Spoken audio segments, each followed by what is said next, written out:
Hey guys, Jacob here.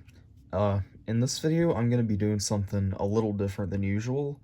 About a year ago, I recorded a series of videos where I showed how to design and print a puzzle. Well, recently, I had some people suggest doing tutorials for other puzzles, so I thought that'd be a great idea. So this is This is going to be kind of a new series, but it's also going to be kind of a sequel to the original one. So, how it's going to work is each day this week, or actually, I don't know how many days it's going to be, but I'll try to at least. Each day, I'm going to record a tutorial on designing a different puzzle. So, each video is going to have its own puzzle that I design, and they're going to be in order by difficulty. So in this video, I'm going to show you how to design a 5x5. So first, what we're going to do is going to start a new part file. So if you haven't watched my original design tutorial, I suggest doing that because in there I went over the very basics of how puzzles are designed. So this video is aimed towards people who already know that stuff. So if you haven't seen my original tutorial, some of this might not make any sense. So just keep that in mind. Now with that said, I'm going to start designing it. So first thing you gotta decide when making a puzzle is what size it's gonna be and what shape. We already know we want a cube, so hang on. Let me change the units real quick. I often forget to do that. But anyway, a cube obviously is an easy shape to make. All you gotta do is make a square, and we're going to center it at the origin. Excuse me. Just to make things a little bit easier down the line. Now, as for size, I'm going to do 60 millimeters because it's an easy number to work with. Because 60 divided into 5 layers, it's 12 millimeters per layer. So that's easy enough. We're going to extrude it now, making sure it's centered at the origin. And now we have our cube that we're starting with. So what I'm going to do now, turn visibility off, start a sketch on this plane. What I'm going to do is I'm going to create a square that is the same size as the cube. And this is where we're going to start making the cross section of each layer. So there are a few different kind of various like shapes for the layers you can use, but they all work conceptually the same way. In this video, we're going to be doing a kind of basic design, but it's going to be a common design. You'll see momentarily what that is, but first you gotta make the middle layer. Then we're gonna set our constraints. We want to constrain that to the origin. Let's see, I'm just gonna make that 10 millimeters. We want to constrain these to be equal. Constrain these to be equal. And then we're gonna want to do real quick is create a construction line.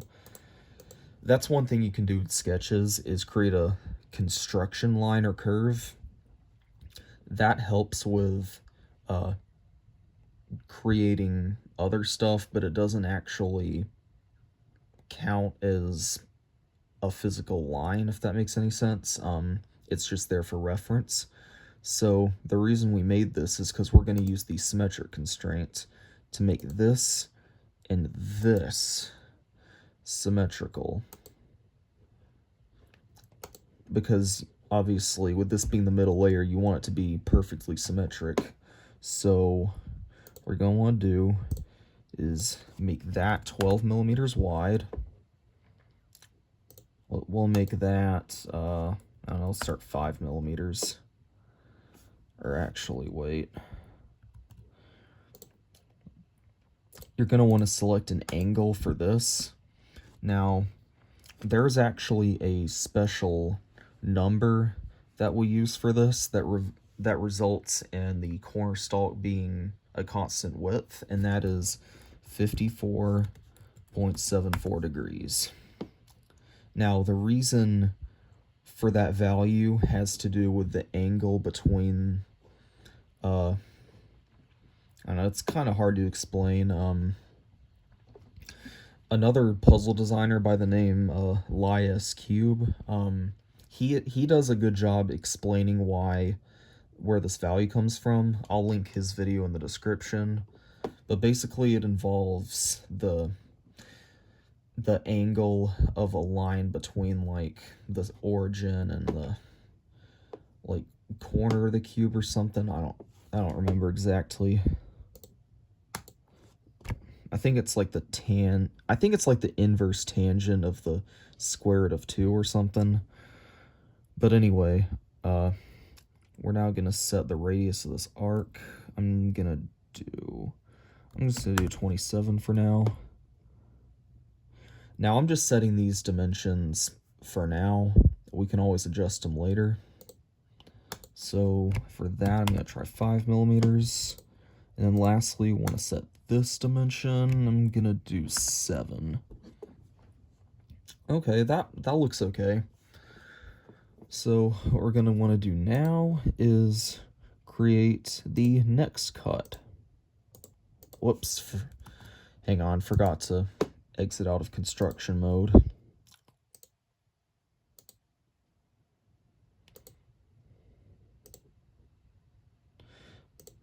The outer layer cut generally looks something like this.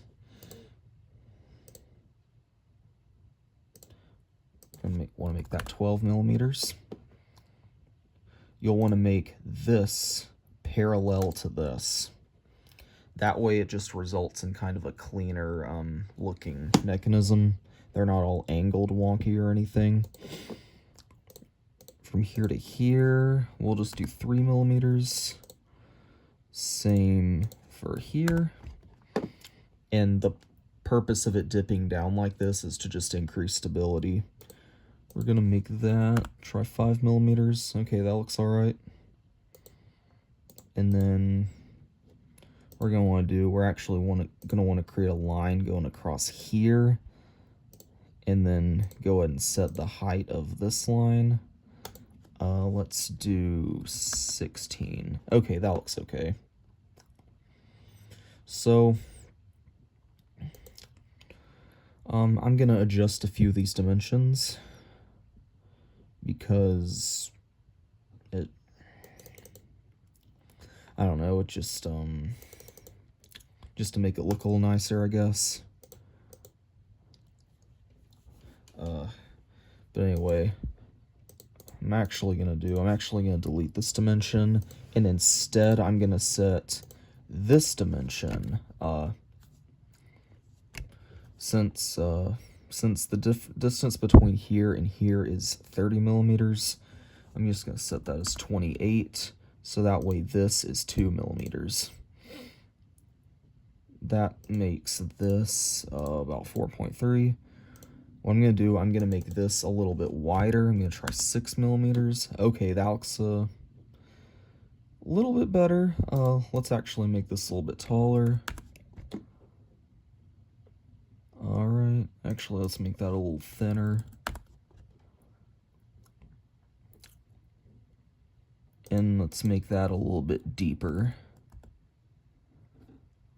Okay, that looks pretty good. you want to make sure everything is a good size. You don't want it too thin. You don't want it like crazy thin, like 1/2 millimeter or anything, because then you're just asking for it to break. But anyway, last thing we're going to want to do is create an arc right here, going from here to here. And this is going to basically add some space for the core instead of having them point all the way in. Let's make that actually, let's do 14. Okay. So this is what our cross sections are going to look like. And what we're going to want to do now is extend the outer layer region upwards. And we're going to make that 45. I try to do like the reason I got this value, I want to do like a 1.5 to 1 ratio, because it needs to be at least the square root of 2 times this distance for it to clear the corner when you revolve it. So, and the square root of 2 is about 1.4, so I like to do 1.5 just because it's an easier number to work with. But anyway, we're going to do 4.5 since this is 30. Going to finish the sketch. And then we're going to want to create this design 2 more times on the other planes, like we did in the original tutorial. So this is a lot of dimensions to remember. So what I like to do, I like to actually create a screenshot of that region. And then what we're going to want to do, go into pictures, screenshot. And then there we have our screenshot now. So what we're going to want to do is turn the visibility off. Gonna start a new sketch on this plane.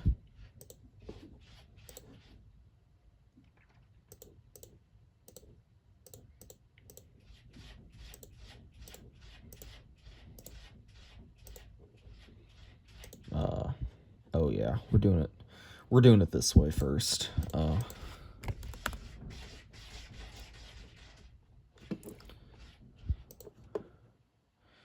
And we're gonna do all that again.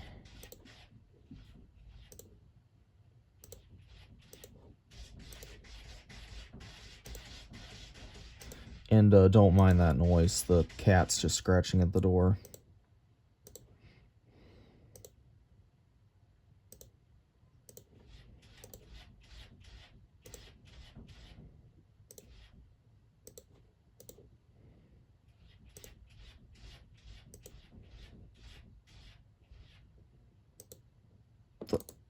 The heck? There we go. I don't know what it was doing there.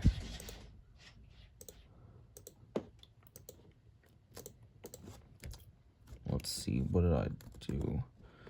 See, I did 10, right? And this is where the screenshot comes in handy. You can just look back at this if you don't remember what a dimension was.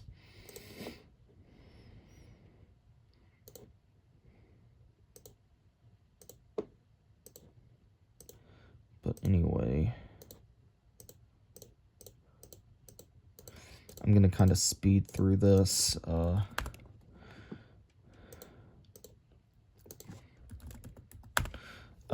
Feel free to skip this part if you want. I know it can be kind of boring, but I don't really have a way to edit this part out.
Now this video is mostly for people who are interested in knowing how I design various puzzles. I know it's not the most entertaining video, and I don't expect you to watch the whole thing, but it's here in case you want to.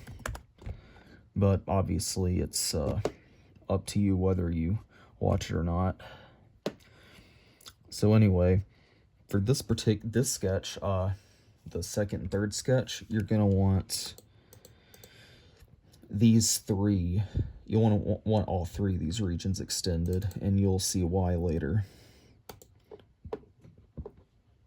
So we're gonna close that, and then we're gonna do it all one more time.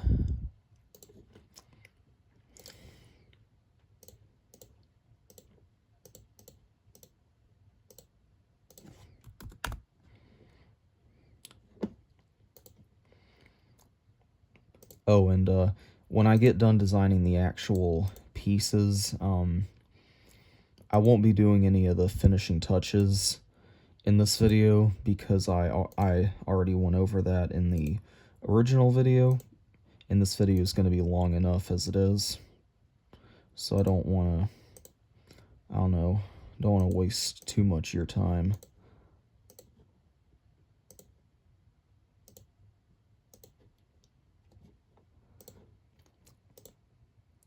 But once we finish this sketch, whoa, I don't know what I did there. Once we finish this sketch, we will get on to the actual revolutions, which is a lot more fun than this.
Now we are going to extend these regions.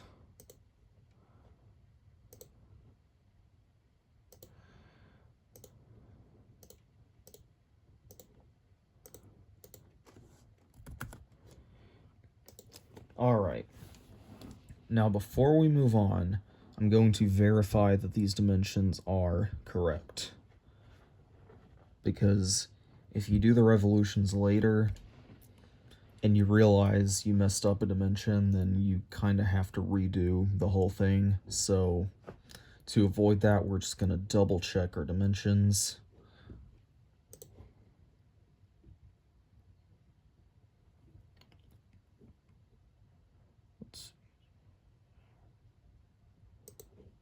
Okay, these look good. Now, real quick, we're gonna check these.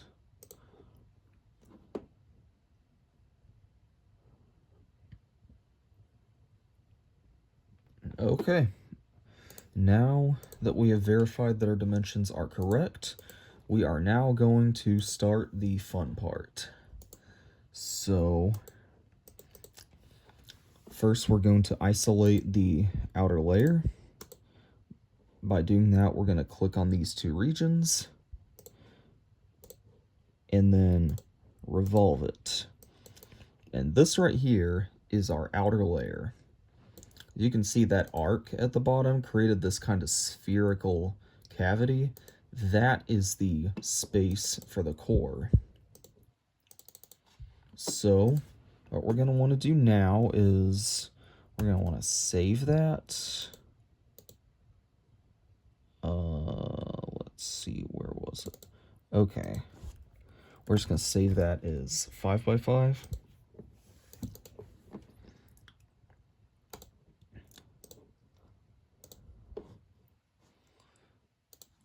And what we're going to want to do now is go in here. We're going to make 2 copies of it. One for each layer that we isolate from the big layer. So we're just going to call one of them wing layer and the other center. Whoops. Instead of center layer, I'm just going to call it center because from the center layer, we're only going to isolate the very center. The plus centers and X centers are actually going to come from the wing layer. Theoretically, you can do it any way you want, but this is how I do it. As long as you keep track of what pieces are coming from which layer, then it doesn't really matter. So anyway, we're going to go in here. Now the one just labeled 5x5, we are going to revolve another outer layer with it. And now we have this. This is a row of pieces, which is what you get by revolving 2 outer layers together. We're going to save that.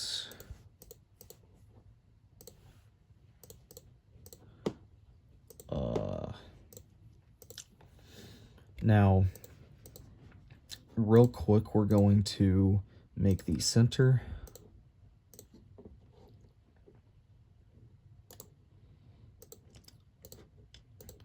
We want to isolate the center layer.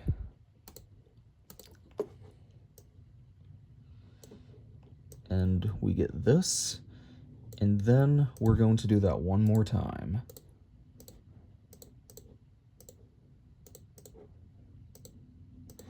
And this is our centerpiece.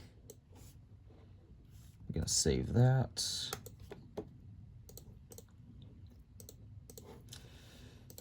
And then lastly, we're going to create our wing layer. Now, this is where clearances come into play. We're actually going to have to edit this second sketch before we revolve it, because the inner layer, the center layer, doesn't have clearances added. The outside layer doesn't have clearances added. So all the clearances are going to go to the wing layer, which is this region right here. So first we're going to add clearances on this side. So we're going to make this a little bit higher. Going to make this a little bit lower. Make this, whoops.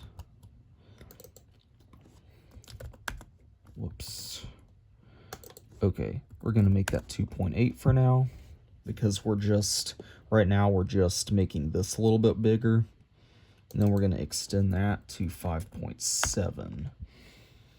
Basically adding 0.2 millimeters to the horizontal and diagonal, and then 0.5 layers for the top, because hooks like this one need a little more clearance because it's there's more contact surface, and you don't want it to be too tight of a fit. So there's that done. And now we're going to do the other side. We're going to make that 28.2, make this 2.6 to bring this up a little bit, make that 2.8, and then make that 15.2 to make this a little bit higher. Now, that is all the clearance that you are going to need. So now that we have made our clearances, we are going to revolve it.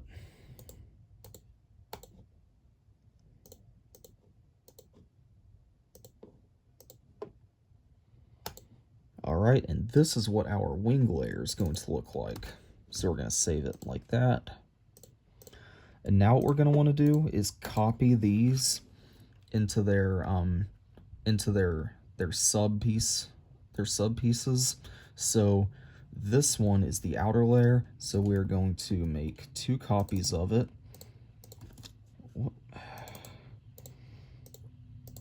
One is going to be the corner, one is going to be the wing, and the other is going to be the midge.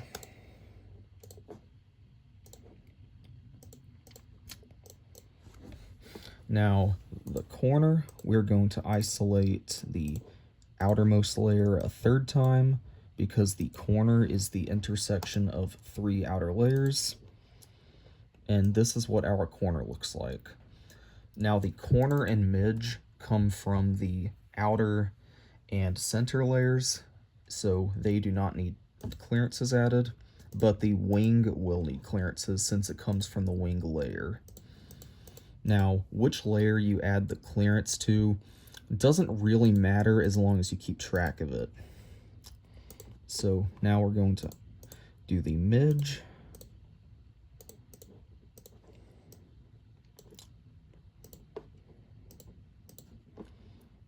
And there we go, that is our midge. And then we're going to do our wing.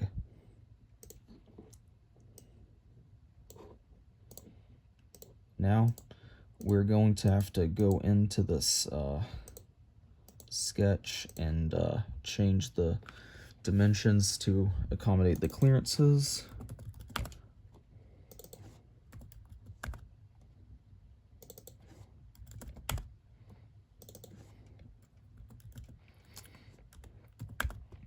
And it might help to write down or record somehow what you do for the clearances to help you keep track of it, because no matter what clearances you do, it has to be consistent for all of them. So let's see that. I'm just making sure I got all the clearances I need. Okay. And now we are going to revolve this to make our wing. And there we go. Gonna save it.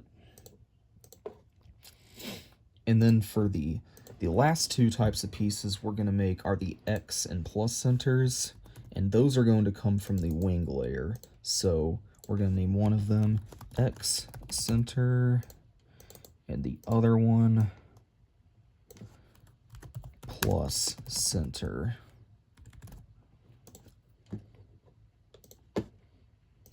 Now, the plus center is going to be revolved with the middle layer, so it does not need clearances.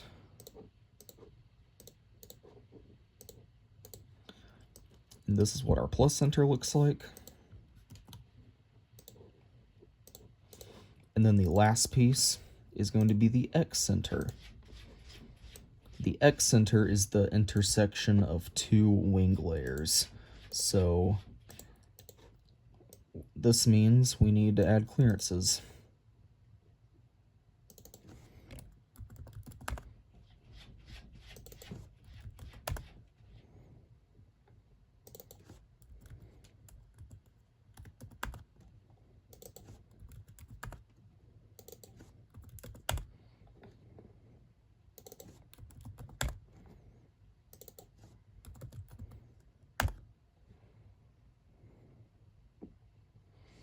All right, now we are going to revolve it.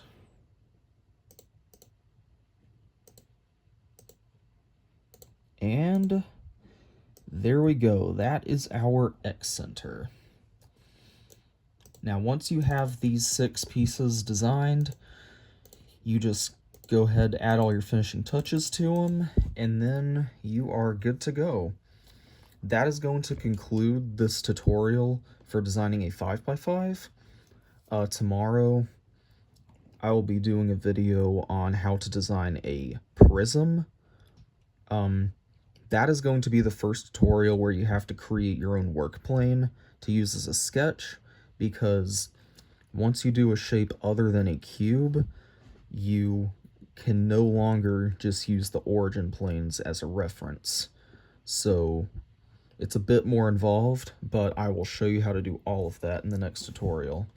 So with that said, thanks for watching, and I'll see you in the next video.